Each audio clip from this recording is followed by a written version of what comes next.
I'm Lucy, and I'm so glad you're here with us today. Whether you're a longtime listener or tuning in for the first time, we're excited to have you. That's right. Hey, hi, I'm Daniel, and today we've got a really interesting topic lined up that I think will resonate with a lot of people. Lucy, how's everything going on your end? It's been a good day, Daniel. I'm feeling really pumped for today's episode because betrayal is one of those things we've all experienced in one way or another, but it's not something we always talk about. Exactly. Betrayal is a tough pill to swallow, whether it's from a close friend, a family member, or even someone at work. It can shake up how we trust people, and that's what makes today's conversation so important. Absolutely, and we want to dive into what betrayal feels like, how it affects relationships, and how people cope with it. We've got some personal stories, reflections, and even a few tips on how to move forward when trust is broken. That's right. But before we go any deeper, let's take a moment to welcome our vocabulary expert, Charlotte. She'll help us break down some of the key words and phrases we'll be using today. Charlotte, thanks for joining us. Thanks, Daniel. I'm excited to be here, and I'm looking forward to helping everyone understand key terms related to our topic. Stick around, because I'll be explaining some vocabulary at the end of the podcast. Thanks, Charlotte. We're happy to have you on board.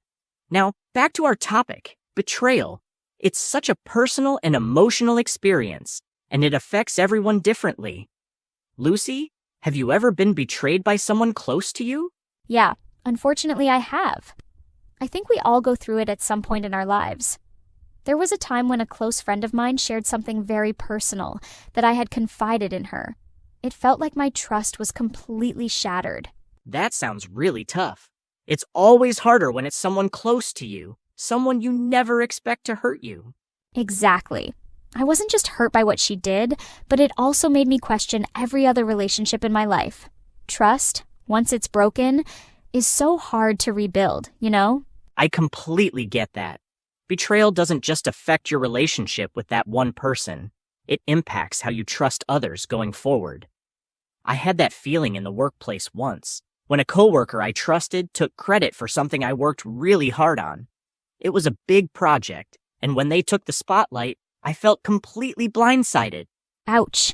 Workplace betrayal can be just as hurtful, especially when you're counting on someone to have your back in a professional setting.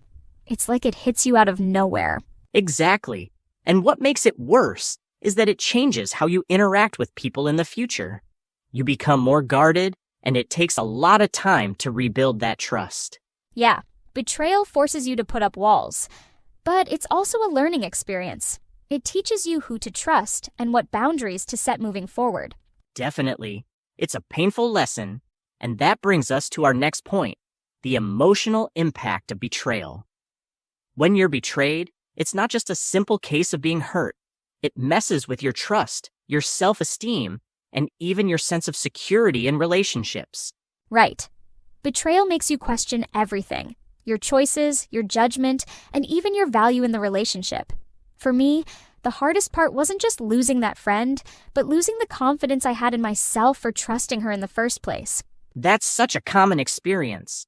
Betrayal can lead to self-doubt. You start wondering, was I too naive? Should I have seen this coming? It becomes a cycle of questioning your own judgment. And that emotional weight can follow you into other relationships. You become more cautious, more reluctant to trust, and sometimes you start seeing betrayal where there isn't any, just because you're afraid of getting hurt again.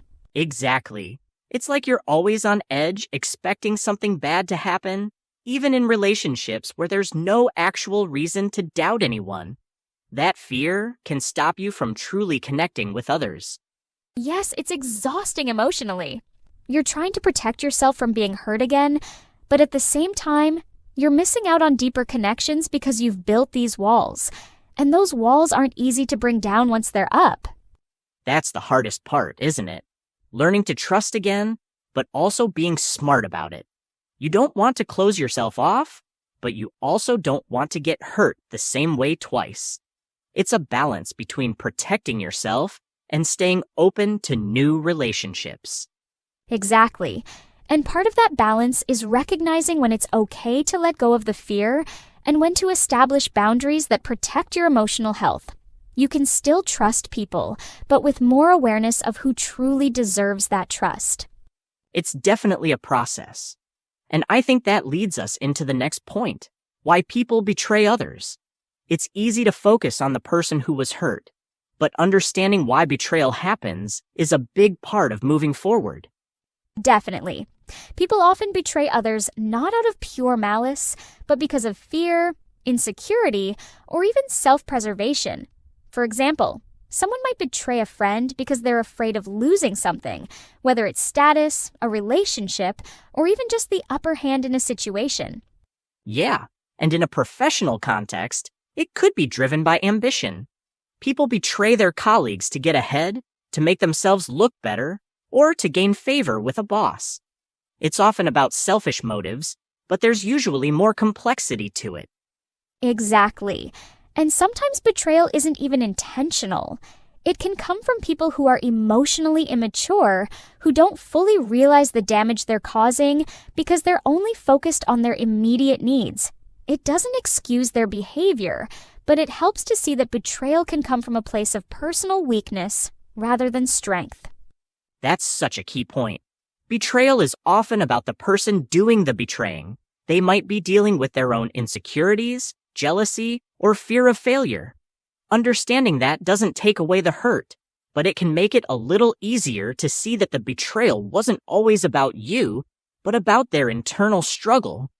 Exactly. It helps you separate the act of betrayal from your own self-worth. You realize that sometimes people act out of their own flaws or fears, and it's not always a reflection of you or your actions. But even when we understand why someone betrays us, it doesn't mean the emotional damage is any less. And that brings us to the next point. How do we move forward? That's right. Understanding why it happens is one part, but healing and moving on is a whole other challenge. Exactly. Moving forward after betrayal is tough, and it's not a one-size-fits-all process. For some, it starts with forgiveness, not just forgiving the other person, but forgiving yourself for trusting them in the first place. You can't control other people's actions, but you can control how you respond and heal. That's right. And forgiveness doesn't necessarily mean letting that person back into your life. It's more about letting go of the anger and resentment so you're not carrying that weight around with you. It's about freeing yourself from the emotional baggage. Yeah, and setting boundaries is crucial too. After betrayal, it's natural to want to protect yourself. Part of moving forward is learning how to rebuild trust without losing yourself in the process. You can be open to new relationships, but with a clearer understanding of what you're willing to accept and what you won't tolerate. Absolutely. And moving forward also means reflecting on what you've learned from the experience. Betrayal can be a painful teacher, but it shows you what's important in relationships: honesty, loyalty, and communication. It helps you understand your values more clearly. Yes, and it's important to remember that healing takes time. There's no rush to get over betrayal. It's about taking the steps to regain your peace and rebuild trust, not just in others, but in yourself. Trusting your own judgment again is key. And in the end, moving forward is about growth. It's about using the experience to become stronger, setting healthier boundaries, and being more mindful about who you let into your life. It's a journey, but one that ultimately leads to a better version of yourself. All right, before we wrap up this conversation, let's bring Charlotte back in to break down some of the key terms we've discussed throughout the episode. Charlotte, over to you. Thanks, Lucy. Let's go over a few key terms that came up in your discussion. Betrayal. Betrayal happens when someone you trust breaks that trust, often in a hurtful way. For example, she felt a deep sense of betrayal when her friend shared her secret. It's all about the violation of trust. Guarded. When someone becomes guarded, they are more cautious about opening up to others because they've been hurt before. For example, after being betrayed by her colleague, she became more guarded at work. Boundaries. Boundaries are limits we set in relationships to protect ourselves emotionally. For example, he set clear boundaries with his friends after being betrayed to avoid being hurt again. Self-esteem. This is how you feel about yourself, your confidence and self-worth. For example, her self-esteem dropped after being betrayed by someone she trusted deeply. Self-doubt. This happens when you question your own decisions or abilities. For example, after the betrayal, he was filled with self-doubt, constantly questioning his judgment. Naive. This describes someone who is inexperienced or overly trusting. For example, he felt naive for trusting someone who ended up betraying him. Suspicious. Being suspicious means feeling cautious or distrustful, often because you're worried someone might hurt or deceive you. For example, after the betrayal, she became suspicious of anyone who got close to her. Malice. Malice refers to the desire to harm someone or act with ill intent.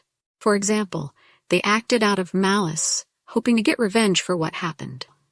Self-preservation. This means doing something to protect yourself from harm or loss, often at the expense of others. For example, he betrayed his friend out of self-preservation, fearing he would lose his job if he didn't. Ambition.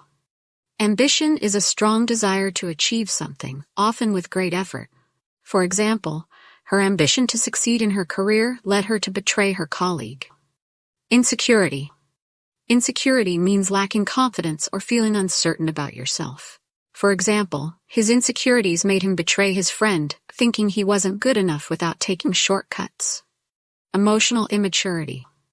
This refers to when someone hasn't fully developed the emotional awareness to understand how their actions affect others. For example, her emotional immaturity caused her to betray her partner, not realizing the long-term damage it would cause. Forgiveness. Forgiveness is when you let go of anger or resentment towards someone who has wronged you. For example, she decided to forgive her friend, not to excuse the betrayal, but to release herself from the anger. Emotional baggage. This refers to unresolved emotional issues or pain from past experiences. For example, he realized he was carrying emotional baggage from the betrayal that was affecting his new relationships. Growth. Growth in this context means personal development, often as a result of learning from a difficult experience. For example, the betrayal helped her grow stronger and become more aware of who she lets into her life. These words are key to understanding the different aspects of betrayal, from the initial hurt to the complex emotions that follow, helping us make sense of the entire journey from betrayal to healing. Thanks so much, Charlotte. That really helps break down and clarify the important concepts we've discussed today. Yeah, it's always great to get a deeper understanding of the words that reflect what we go through emotionally. Wow, we've covered a lot today, and hopefully it's given you some insight into betrayal, why it happens, and how to move forward. Exactly. It's never easy, but learning from these experiences helps you rebuild trust and stronger relationships. Before we go, we'd love to hear from you. Have you ever experienced betrayal, or are you currently trying to move forward from it? Leave your thoughts in the comments, share your story, and let's keep this conversation going. Exactly. Your stories could help others who are dealing with similar experiences, and we'll be reading and responding to your comments.